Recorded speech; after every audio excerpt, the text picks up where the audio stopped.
time is really ripe to also bring to the fore the really important aspect of how the grids will take the whole energy transition forward.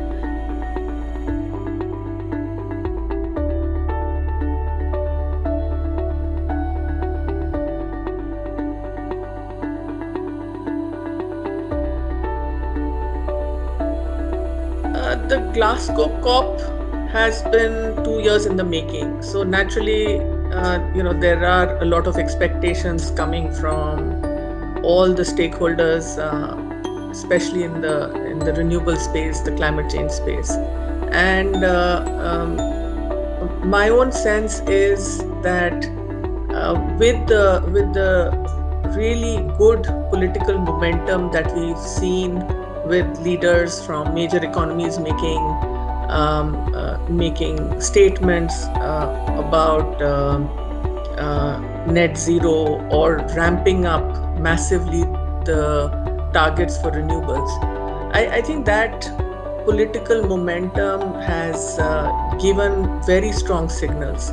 What really we'd like to see is how how the very strong political intent can get converted into very strong strategies that can be implemented on the ground, and lay a very clear pathway for reaching the very ambitious climate goals that we as a global community have set for ourselves. So that's really what I am looking forward to, because for me as a person, I of course do understand the value of the larger vision being placed in terms of the political announcements. But now really is the time to also see how this gets converted into very clear and implementable strategies going from now to 2030, so that we are using this time that we have at hand effectively to build the foundation for the actions in the future.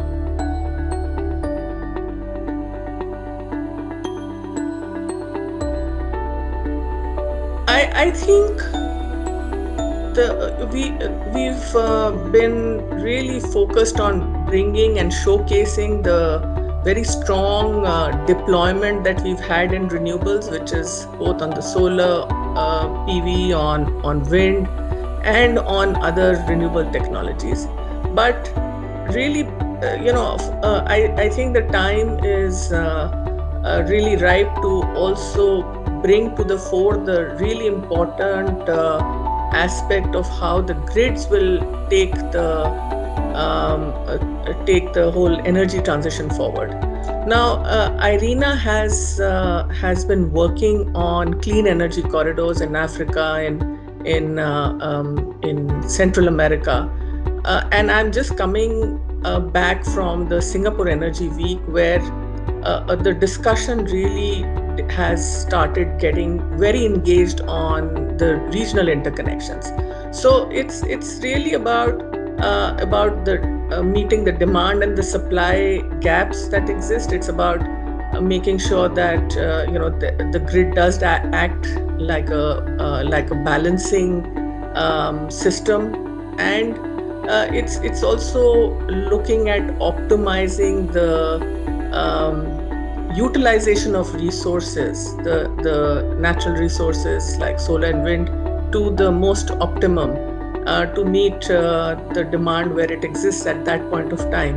So it's a very, very critical infrastructure piece that has to come together. It has a long gestation period, so there are all chances of it getting misaligned with the deployment space, because both of them move at very different pace. So this is infrastructure which, being critical, also needs to be planned ahead, and it's the role of the regulators. I can't even I can't tell you how important it is. So to be able to engage them in time so as to bring in the private sectors effectively, I think that's all these elements are so critical. But in my view, the time is really now to be able to plan for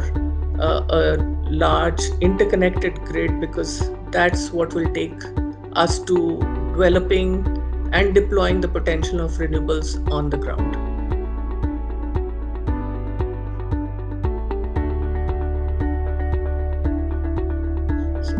Just to give you a sense of what is needed, we are looking at an investment of 133 trillion US dollars between now and 2050 to be able to make it to take the actions that are required for us to be on the 1.5-degree pathway.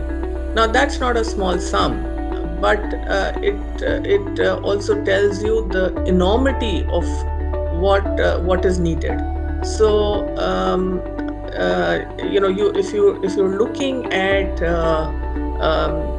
how financing can needs to move, then I think of course you need financing from both equity and debt. You need it from public and private sources, and you also need to bring in the large institutional investors that have currently stayed on the margins.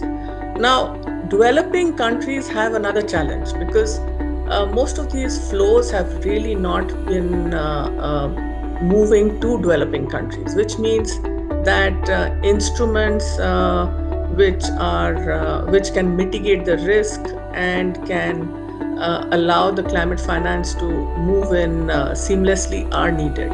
So all in all, you can't be looking at energy transition only for the developed countries.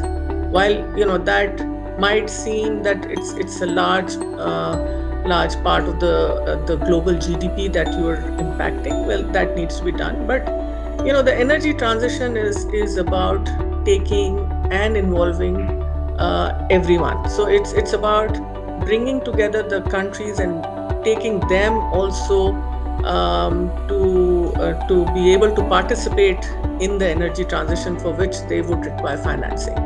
And the